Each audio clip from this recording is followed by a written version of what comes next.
انظرنی الی یوم یبعثون، آپ مجھے مہلت دیجیے قیامت تک۔ اللہ پاک نے فرمایا انک من المنذرین، میں نے تجھے مہلت دی۔ یہ اللہ پاک کا ایک نظام ہے، حق اور باطل کے درمیان کس مکس کے لیے شیطان نہ ہوتا تب بھی اللہ تبارک و تعالیٰ دار دنیا میں عمل کے لیے ہمیں بھیجا ہے، تو عمل کے لیے پورا اختیار دینا چاہتے ہیں، اچھی چیز کا بھی بری چیز کا، تاکہ کل قیامت کے دن بندے کا امتحان ہو سکے، بندہ کہے کہ آپ نے تو مجھے مجبور کیا تھا، اس لیے میں نہیں کر سکا، یہ جواب نہیں چلے گا۔ مشرکین مکہ قیامت کے دن یہ کہیں گے لو شاء اللہ ما اشرکنا ولا آباؤنا، کہ اگر اللہ پاک چاہتے تو ہم اور ہمارے باپ دادا شرک نہ کرتے، اللہ ہی نے تو چاہا ہے۔ اس کا جواب دیا کہ اللہ نے نصیحت تو دی ہے، لیکن دونوں راستے، فریق فی الجنہ اور فریق فی السعیر، جنت والا راستہ بھی دیا ہے اور جہنم والا راستہ بھی دیا ہے۔ اس لیے اللہ تبارک تعالیٰ نے اس سورت کے اندر بتلانا یہ ہے کہ شیطان علم جانتا تھا کہ اللہ پاک مہلت دیں گے، عمل بھی تھا، جنت کے اندر اتنا عمل کیا تھا تبھی تو فرشتوں کے ساتھ ہو گیا، لیکن عشق الہی اور معرفت الہیہ اس کو نصیب نہیں۔ اس نے یہ نہیں دیکھا کہ آدم چھوٹے ہیں یا بڑے، حکم جس ذات کا ہو رہا ہے وہ کون ہے۔ اس لیے دوست اور بزرگوں، تکبر آدمی کو اچھائیوں سے روکتا ہے۔ یہ اس آیات سے ہمیں سبق ملتا ہے کہ دنیا میں بھی تکبر کرے گا اللہ پاک کو پسندیدہ نہیں۔ دوسرا مسئلہ ہوا حضرت آدم علیہ السلام کو اس نے ورد لگایا، یعنی آپ جنت میں ہمیشہ رہیں گے، اس کی حرص اور لالچ دلوائی۔ حضرت آدم علیہ السلام جنت میں رہنے اور اللہ پاک سے قرب اور نزدیکی ہوگی، اس محبت کی بنیاد کے اوپر آپ سے یہ گناہ۔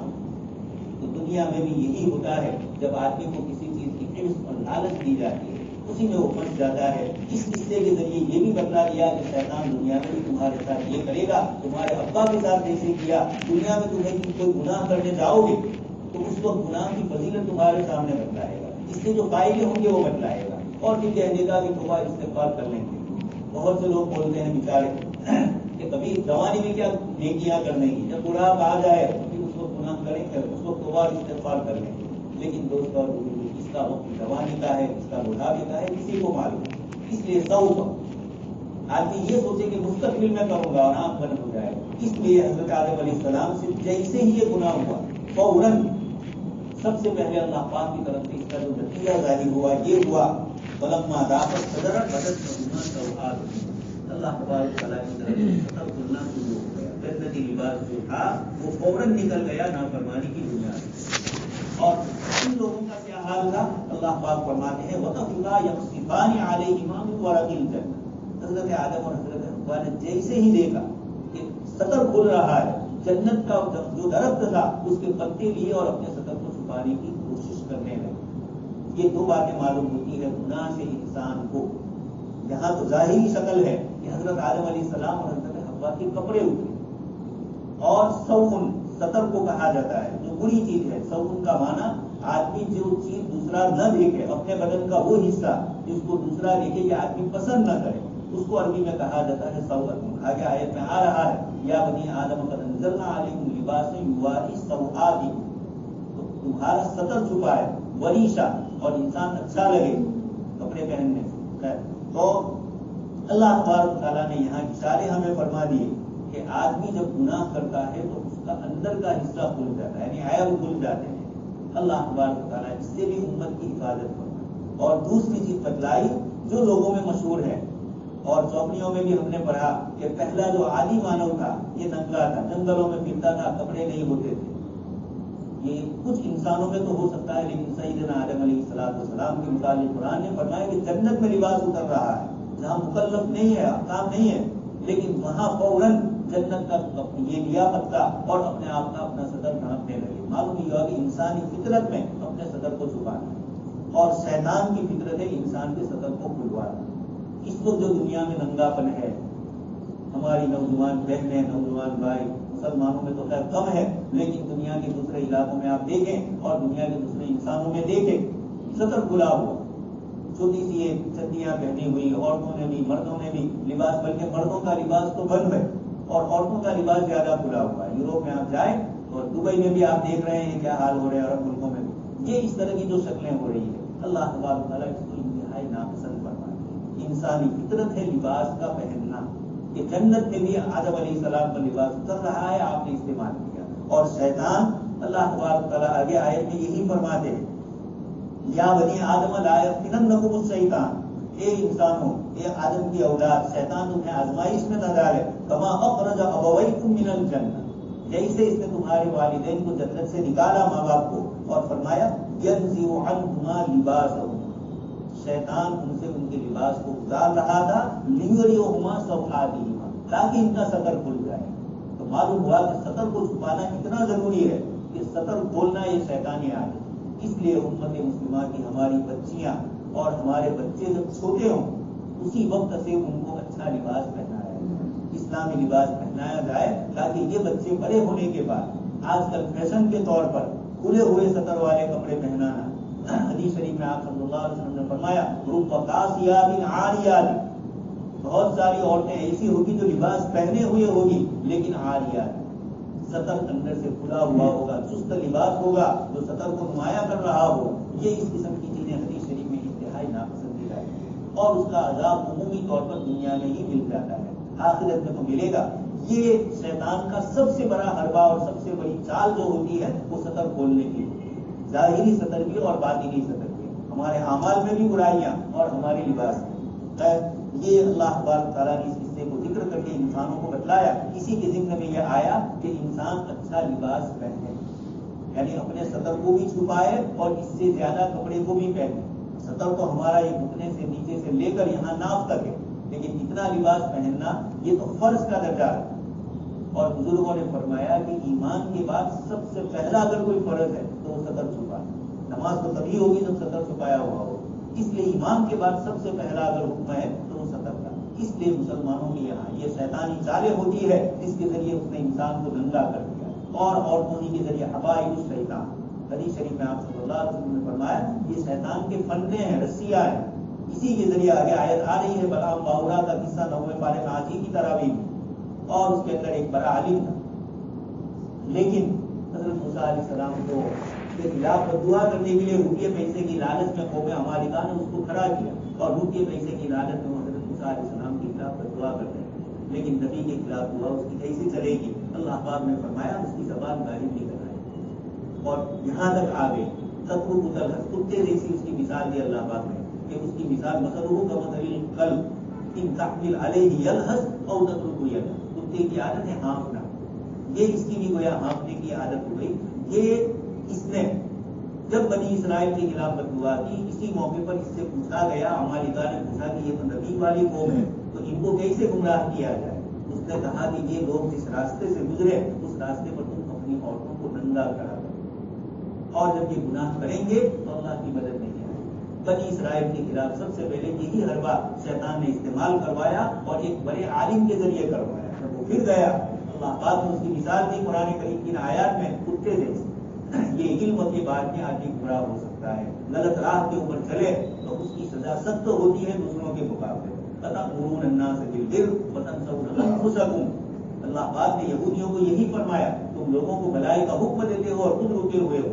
اس لیے حدیث شریف میں ہم واعظ کرنے والے، بیان کرنے والے، نصیحت کرنے والوں کے لیے بھی بڑی تاکید ہے کہ دوسروں کو جو بات آپ کہتے ہو خود بھی اس کے اوپر عمل کرو، یہ بہت ضروری ہے۔ لِمَ تَقُولُونَ مَا لَا تَفْعَلُونَ، جو تم نہیں کرتے ہو لوگوں کو کیسے کہتے؟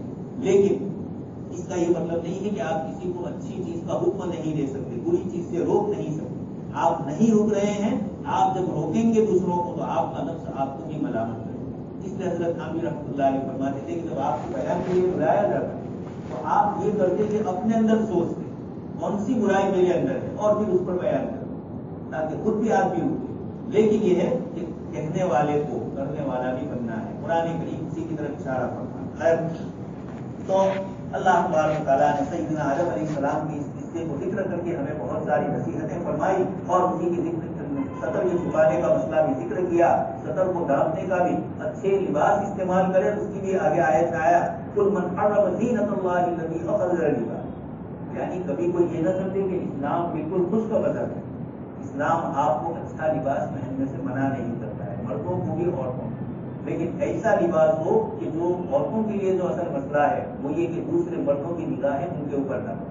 حدیث شریف میں ہے جب عورت گھر سے باہر نکلتی ہے استشرفها الشیطان، شیطان اس کو جھانک کر دیکھتا ہے، اور اجنبی مردوں کی ان کی دلوں کے اندر یہ لالچ ڈالتا ہے کہ فلانی عورت حسین و جمیل ہے۔ اب اگر عورت نے بھی اس طرح پہنا ہے یا اس طرح کی چیزیں استعمال استعمال کی ہے تو یہ مردوں کے لیے نشانہ بن جائے. اس لیے حدیث شریف میں عورتوں کو ان چیزوں سے تو منع کرنا ہے. اپنے گھروں کے اندر اگر وہ لباس استعمال کر رہی ہے اچھا تو اس سے نفی نہیں ہے. خاص کر کے اسلام یہ کہنا چاہتا ہے کہ اسلام بالکل اعتدال والا مذہب ہے. یہ اللہ کی نعمتوں کو استعمال نہ کرو ایسا نہیں کہا گیا ہے. یہود میں اور عیسائیوں میں بہت سے لوگ جوک پن میں رہے اور جنگلوں میں اور پہاڑوں میں چلے گئے, شادی بیاہ نہیں کیا, کپڑے بھی جیسے ویسے, اس سے اسلام نے منع. آپ صلی اللہ علیہ وسلم کے ایک صحابی تشریف لائے اور ان کے بدن کے اوپر کپڑا تھوڑا کم تھا اور معمولی تھا. آپ صلی اللہ علیہ وسلم نے پوچھا کیا تمہارے پاس مال ہے؟ یعنی اس زمانے میں مال اونٹ ہوتے تھے, گائے ہوتی تھی اور اس طرح کی جو جانور وغیرہ ہوتے تھے. انہوں نے کہا بالکل للمال, اللہ کے رسول میرے پاس ہر قسم کا مال. تو آپ صلی اللہ علیہ وسلم نے فرمایا کہ اللہ پاک یہ چاہتے ہیں کہ تمہارے جسم کے اوپر اللہ کی نعمتوں کو بتلاؤ کہ اللہ نے مجھے دیا ہے, تکبر نہ ہو. لیکن اللہ کی اچھی نعمت استعمال کرنا اس سے ہوگا نہیں. یہ جناب نبی اکرم صلی اللہ علیہ وسلم نے فرمایا. اس آیت میں بھی اللہ پاک کھانے پینے میں بھی یہی ہے, والطیبات من الرزق, اچھا رزق ہے اللہ نے دیا ہے آپ کو تو آپ کھا سکتے ہیں, استعمال کر سکتے ہیں. قل ہی للذین آمنوا فی الحیات الدنیا, اللہ پاک نے البتہ آگے فرمایا انما حرم ربی الفواحش, برائیاں اور ایسا لباس جو گناہوں تک پہنچا ہے اس سے منع فرمایا. یہ قرآن کریم نے اعتدال کے ساتھ ہمیں فرمایا. آگے سورت کا نام آراف. آراف جنت اور جہنم کے بیچ میں ایک جگہ ہے اور بڑی اونچی جگہ ہے, اور وہاں آراف والے, وہاں والے جو لوگ ہیں ان کا نام ہوا آراف والے. ایک تو جنت والے جو جنت کے اندر جائیں, ایک جہنم والے جو ہمیشہ ہمیں جہنم, اور ایک ایمان والوں کی وہ تعداد ہوگی جن کی نیکیاں بھی ہے اور گناہ بھی ہے, ہم جیسے لوگ. یہ اس قسم کے جو بیچ والے ہیں یہ ابھی جنت میں نہیں گئے ہوں, جنت میں جانے کی امید رکھتے ہوں, اور یہ دونوں فریق کو دیکھیں گے, ایمان والوں کو بھی اور غیر ایمان والوں کو, اور یہ ان سے کچھ گفتگو کریں گے. خود جنت والے بھی جہنم والوں سے گفتگو کریں گے, جہنم والے جنت والوں سے گفتگو کریں گے. یہ ساری پوری گفتگو اللہ تبارک و تعالیٰ نے ان آیات میں ذکر کی, اس لیے سورت کا نام آراف رکھا ہے. ان گفتگو کے اندر اللہ تبارک و تعالیٰ فرماتے ہیں ونادى اصحاب الجنہ, جنت والے جہنمیوں سے کہیں گے ان قد وجدنا ما وعدنا ربنا حقا, اللہ پاک نے ہم سے جو دنیا میں وعدے کیے تھے جنت کے وہ ساری نعمتیں ہم نے دنیا جنت کے اندر پا لی. فهل وجدتم ما وعد ربكم حقا, جہنم کے اوپر اللہ نے جو وعید کی تھی کیا تم نے وہ وعیدیں دیکھ لی, عذاب اور سزائیں دیکھ لیا؟ قالوا نعم, جہنم والے کہیں گے کہ جی ہاں, اللہ پاک کی جتنی وعیدیں تھیں ہم نے اس کو نہیں روکا اپنے آپ کو, تو اللہ پاک کی طرف سے ساری سزائیں ہم یہاں دیکھ رہے ہیں. مؤذن مؤذن بینہم, پھر اللہ پاک کا ایک فرشتہ اعلان کرے گا کہ اللہ کی لعنت ہے ظالمین پر, اور گفتگو بند ہو جائے گی. آگے فرمایا وعلی الاعراف رجال, آراف کے اوپر کچھ لوگ ہیں جو جنتی اور جہنمی دونوں کو پہچانتے ہوں گے. وہ کہیں گے اصحاب الجنت ان سلام علیکم, جنت والوں کو سلام کریں گے.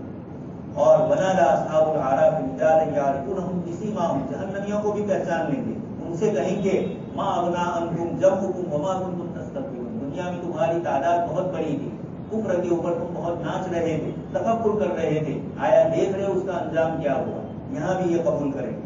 ونادى اصحاب النار, اس موقع پر جہنمی کہیں گے ان افیضوا علینا من الماء, جنتیوں سے کہیں گے کہ کچھ تو پانی ہمیں پلا دو, جہنم کی بہت سخت تپش ہمیں لگ رہی ہے اور انتہائی سخت پیاس ہے, ایسے موقع پر پانی دیجیے ہمیں کچھ. لیکن قالوا ان اللہ حرمهما علی الکافرین, جنتی کہیں گے کہ کفر کرنے والے پر اللہ نے اس کو حرام کر دیا, ہم نہیں دے سکتے.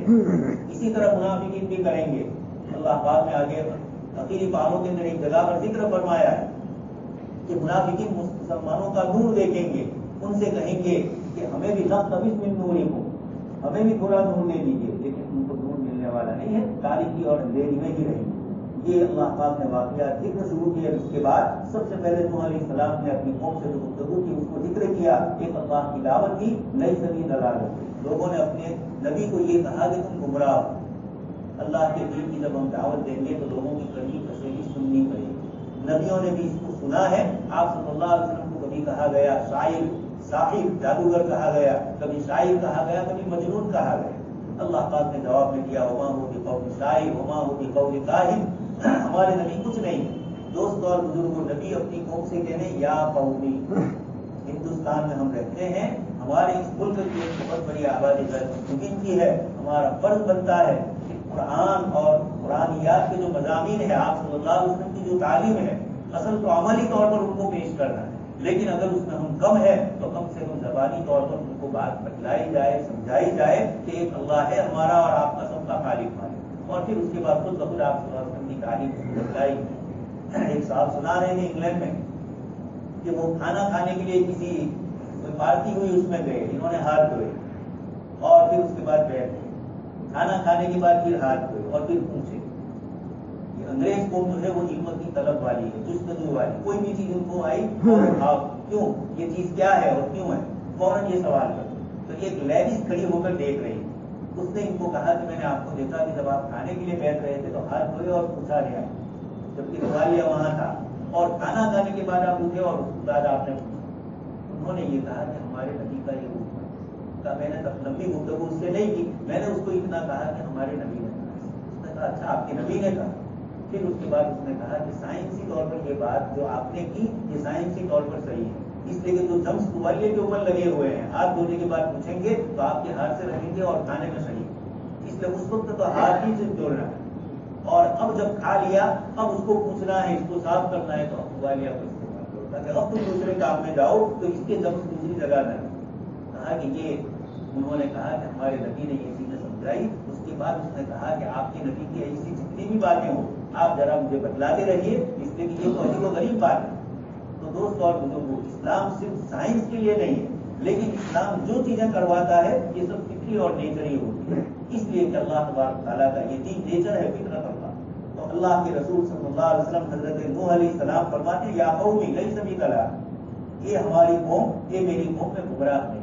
آگے دوسرے نبی حضرت ہود علیہ السلام فرماتے ہیں یا قومی لیس بی صفا، یا قومی، ہم یہ کہیں کہ ہمارے بھائی، یہ ہمارے ہم وطن، یہ ہندوستان والے، یہ جملے قرآن میں بتلاتا ہے کہ کافر قوم ہے لیکن ان سے خطاب اور انداز گفتگو نبی کیا کر رہے ہیں، یا قوم، یہ میری قوم، اپنی قوم ہے، ہندوستانی ہے ہم، یہ اس طریقے سے لیس بی ضلال، اور آگے فرماتے ہیں کہ میں گمراہ نہیں، میں بیوقوف نہیں، لڑنے نہیں گئے نہیں، صرف اتنا کہہ دیا کہ آپ کی سمجھ نہیں ہے، آپ صحیح سمجھیں گے تو آپ کو سمجھ میں بات آ جائے گی۔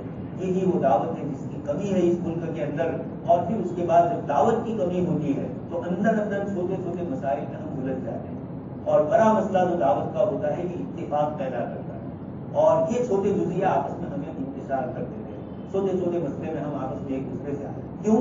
اس لیے کہ بڑے مقصد کی طرف توجہ نہیں گئی تو چھوٹے مقاصد میں الجھ کر آدمی پریشان ہو جاتا ہے۔ اللہ نے نبیوں کی اس دعوت کو بتلا کر ہمیں بتلایا یہ دعوت دینا ہے، اور کیسی؟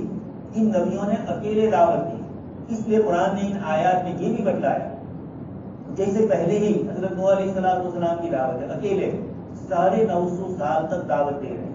اور حافظ ابن کثیر رحمۃ اللہ علیہ اپنی تفسیر کے اندر ایک اور کتاب الگ لکھی ہے، انہوں نے قصص القرآن، قصص الانبیاء، نبیوں کے واقعات، اس میں حافظ ابن کثیر رحمۃ اللہ علیہ نے یہ لکھا ہے کہ نوح علیہ السلام ایک نسل کے اوپر انتظار کرتے تھے کہ یہ چلی جائے دوسری نسل آئے گی، باپ چلا جائے بیٹا آئے گا تو شاید وہ ایمان قبول کر لے۔ اس طرح کتنی نسلیں گزری لیکن ایک کے بعد ایک خطرناک یہ آتے تھے۔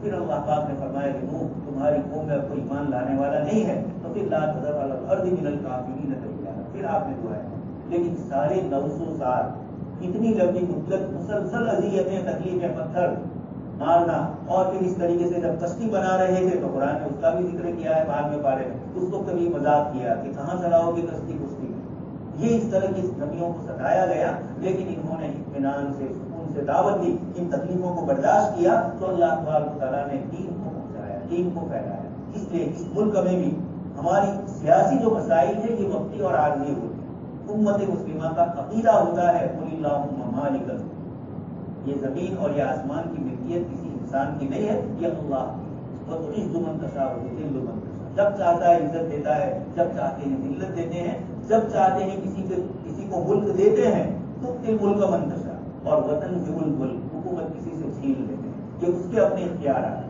ایک مسلمان ان چیزوں کو 2 نمبر پر سمجھے اور پہلے نمبر پر ایمان اور ایمان کی دعوت کو سمجھے۔ دوست اور بزرگوں، اس لیے اس ملک میں ضرورت یہ ہے، یہ نبیوں والی دعوت اور یہ رسالت والی دعوت کے لوگ بیچارے بھوکے ہیں، ہمارے پاس جو ہے وہ ہم نے ان کو دیا نہیں۔ یہ اتنی شاندار باتیں قرآن کریم کی ہے لیکن کوئی مسلمان ہی قرآن کو نہیں سمجھتا آ رہا، تو پھر جب یہ لوگ پڑھتے ہیں تو تعجب کرتے ہیں، اسے بات اندر سے لوگ پریشان ہیں، الگ الگ معبودوں کی عبادت کر کے، جیسے ایک بزرگ نے مثال دی ہے کہ ایک عورت کو بچہ نہ ہو اور وہ بچے کے لیے طلب کر رہی ہو، اب بچہ ہے نہیں تو گڑیا سے کھیلتی ہے اور اس کو اپنی بغل میں رکھتی ہے بیٹے کی طرح، لیکن کب تک کرے گی؟ ایک زندہ بچہ، اس کی حرکتیں، نزاکتیں، اس کا کودنا کھیلنا الگ ہوتا ہے، اور ایک گڑیا ہے وہ تو بے جان ہے، وہ کیا کرے گی؟ کچھ نہیں ہوگا۔ یہ 2-4 منٹ کے لیے تسلی لیتی ہے، پھر سمجھ جاتی ہے کہ یہ میرا بیٹا یا میری اولاد نہیں ہے، یہ تو ایک بے جان چیز ہے۔ بس یہی حال ہوتا ہے اللہ کے علاوہ غیروں کے دروازے پر جانے والے۔ 2-4 منٹ کے لیے تو ان کو سکون مل جاتا ہے کہ فلاں جگہ گئے اور فلاں اس کے اوپر گئے، اس کے اوپر گئے، اور 2-4 منٹ کے لیے اپنے دل کو تسلی ہوئی، لیکن اندر سے وہ زندگی پور نہیں ہوتی جو اللہ والی، اللہ کی معرفت اور اللہ کی پہچان کے بغیر جو اندر مخلوق کی عبادت کرنے والے، مخلوق کو پوجنے والے، 2-4 منٹ کے لیے تو تسلی آ جاتی ہے، لیکن زندگیوں کے مسائل حل نہیں ہوتے ہیں، اندر سے یہ بے چین اور بے قرار ہوتے ہیں، اور یہاں تک ہوتے ہیں کہ یہ پتہ نہیں ہوتا ہے کہ ہم بے چین اور بے قرار کیوں ہیں۔ یہ کفر کی بنیاد کے اوپر اللہ پاک نے یہ نحوست اس کی رکھی ہے کہ اس سے بے چینی اور بے قراری میں ہوتا ہے، اور بہت زیادہ کفر ہو تو یہ بے چینی اور بے قراری کیوں ہے اس سے بھی محروم کر دیا، اس کو سوچنے سے بھی محروم کر دیا جاتا ہے۔ اس لیے قرآن کریم کی ان آیات میں اللہ تبارک و تعالیٰ نے نبیوں کے ان واقعات کو ذکر کیا اور یہ بتلایا نبی اکیلے تنہا دعوت دے رہے ہیں اور وہ مقابلے میں ہر قسم کی تدبیر اختیار کر رہی ہے، لیکن نتیجتاً اللہ پاک نبیوں کو کامیاب کرواتے ہیں۔ ختم اللہ لأغلبن انا ورسول، اللہ پاک نے فرمایا، لکھ دیا ہے ہم نے کہ میں اور میرے انبیاء کرام علیہ السلام ہی غالب رہیں گے۔ انا لننصر رسولنا والذین آمنوا فی الحیاۃ الدنیا، ہم ضرور بھی ضرور نبیوں کی اور نبیوں کو ماننے والوں کی مدد کریں گے اس دنیاوی زندگی میں بھی، وَيَوْمَ يَقُومُ الْأَشْهَادُ، اور جب گواہ قائم ہوں گے یعنی قیامت کا دن ہوگا اس وقت بھی نصرت ہوگی۔ اس لیے اللہ تبارک تعالیٰ نے نبیوں کی نصرت والی ان چیزوں کو ذکر فرما کر بتلا دیا کہ قومیں بڑی طاقت والی آئی، فرعون آیا، نمرود آیا، حامان آیا، عاد و ثمود آئے، لیکن اللہ نے جب ہلاک کیا تو یہ باقی نہیں رہ سکے، روئے زمین پر آج خندرات پڑے ہوئے ہیں۔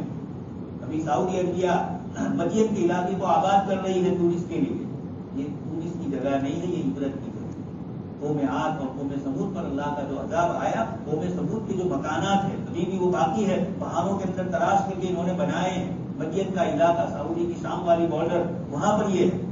اللہ پاک نے ان آیات میں اس کو ذکر کیا کہ یہ بڑے بڑے مکانات اور یہ شاندار چیزیں، لیکن کیا ہوا؟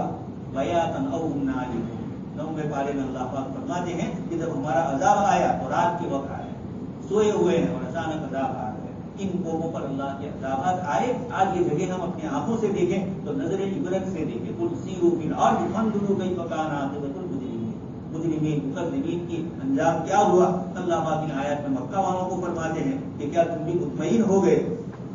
ان یأتیہم بیاتا فأسنا بیاتا او ہم نائمون۔ پھر آگے سیدنا موسیٰ علیہ السلام کا پورا قصہ ذکر کیا، فرعون کے ساتھ اللہ پاک نے موسیٰ علیہ السلام کو غالب کیا۔ فرعون کی جادوگر اس نے خود بلائے، اس نے خود لمبی چوڑی لالچیں دی، لیکن جب جادوگروں نے اپنی جادو کی رسیاں ڈال دی اور اللہ پاک فرماتے ہیں بہت سخت ان کا جادو تھا، اللہ پاک نے پھر بھی اس جادو کو ختم کر دیا۔ فاسترهبوهم وجاءوا بسحر عظیم، بہت بڑا جادو تھا ان کا، لیکن وأوحینا إلی موسیٰ أن ألق عصاہ، موسیٰ علیہ السلام سے فرمایا کہ آپ بھی ڈالیے اپنا عصا، فإذا هي تلقف ما يفقون، فوراً یہ جتنی بھی رسیاں تھیں جو سانپ کی شکل میں تھی نکل گیا، فوقع الحق وبطل ما كانوا يعملون، اللہ پاک فرماتے ہیں حق غالب آ گیا معجزے کے ذریعے اور باطل کو اللہ پاک نے ختم کر دیا۔ وغلبوا هنالك وانقلبوا صاغرين، یہ شکست کھا گئے، لیکن اللہ پاک کو ایمان نصیب کرنا تھا۔ وَأُلْقِيَ السَّحَرَةُ سَاجِدِينَ، القیہ کا لفظ ہے، کسی نے حکم نہیں دیا کہ سجدے میں جاؤ اور موسیٰ علیہ السلام کو مانو۔ تھوڑی دیر پہلے تو فرعون سے پوچھ رہے تھے کہ اگر ہم غالب آ گئے اور ہم یہ جادو کے ذریعے آپ کو فتح دے دیں تو ہمیں کیا ملے گا؟ اس نے کہا کہ آپ ہمارے مقربین درباری لوگ ہو جاؤ گے، آپ کی بڑا انعام نہیں اعزاز ہوگا۔ اور اب سیکنڈوں میں وَأُلْقِيَ السَّحَرَةُ، اللہ پاک فرماتے ہیں ملقی، یہ خود گئے نہیں، اندر کی طبیعت اور اندر کی فطرت اور نیچر نے ان کو کہا کہ یہی حق ہے، اس لیے فوراً سجدے میں گر گئے۔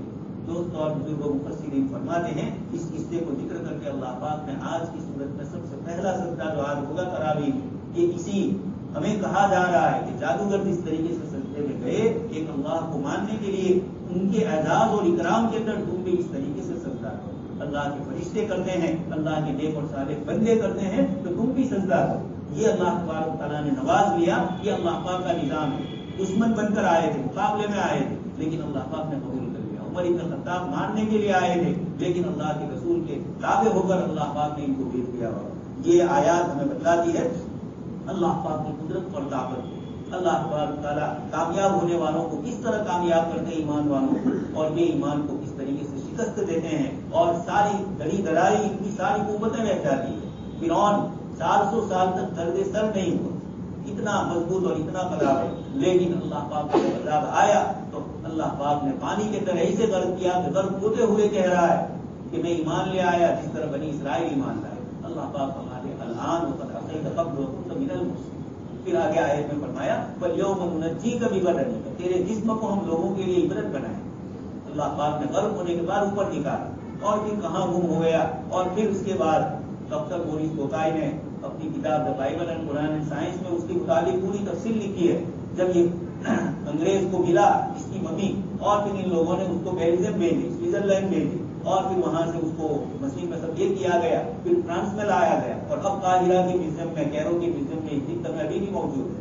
یہ ضروری نہیں ہے کہ وہی ہو، اللہ پاک کا تو یہ فرمان ہے۔ چنانچہ یہ کہا جا رہا ہے کہ جب مورس بوکائی نے اس کو دیکھا، ساری تحقیقی بہت بڑے ڈاکٹر ہے، اس کے بعد انہوں نے دیکھا کہ اوپر کچھ نمکینی میٹھے والا حصہ ہے، نمک والا، سالٹ والا حصہ ہے، تو یہ تعجب کرنے لگا کہ یہ ممی کے اندر کس طریقے سے ہے۔ وہاں ایک مسلمان ڈاکٹر کھڑے تھے فرانس میں، انہوں نے کہا کہ قرآن کریم یہ کہتا ہے کہ اللہ نے اس کو غرق کیا تھا اور پھر اس کو اوپر اٹھایا۔ جب اس کے بعد اس کے وہ اجزاء کا ریسرچ کیا گیا لیبورٹری میں، تو معلوم ہوا کہ یہ دریا کا نمکین ہی ہے دریا کی جو اس کے ساتھ لگی تھی۔ اس پر بھی ڈاکٹر مورس بوکائی ایمان لے آئے۔